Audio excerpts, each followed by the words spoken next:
visiems kalbai įdomu.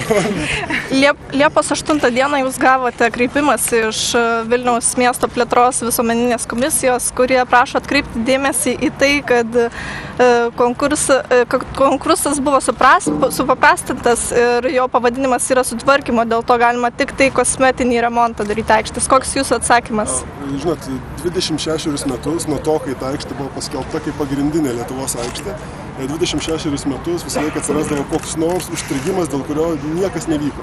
Tai nesutarima koks paminklas, tai nesutarima apskritai kokia aikštės funkcija, tai dėl ko nors nesutarima.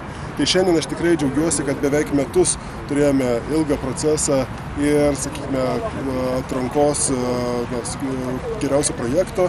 Vyriausybė šiuo atveju tas procesas buvo ir po to jau nusprendus, kad turime rinkti toliau rangovą ir dar patobulinti projektą tų esamų projektų pagrindų. Tai diskusijos su visuomenė, su architektais, tų diskusijų tikrai buvo daug ir aš manau, kad ta aikštė yra padaryta tokia projekte, kokia įmanoma yra geriausia ir aš tikrai manau, kad rezultatą mes turėsim gerą.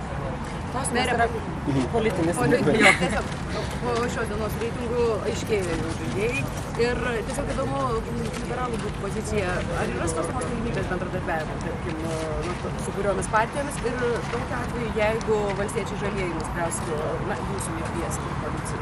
Žinot, bendradarbiavimas tai aišku yra būtinas su visais ir toje pačioje politinio spektro pusėje esančiamis partijomis ir priešingoje pusėje esančiamis partijomis ir aš esu įsitikinęs, kad tas bendradarbiavimas bus.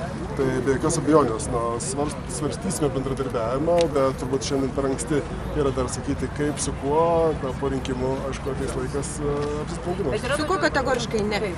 Kol kas per anksti iš tikrųjų teikti tas kategoriškas nuostatas, aš manau, kad tikrai priklauso nuo to, ką partijos žadės, kas joms atrodys svarbiausias dalykas įgyvendinant programinės nuostatas.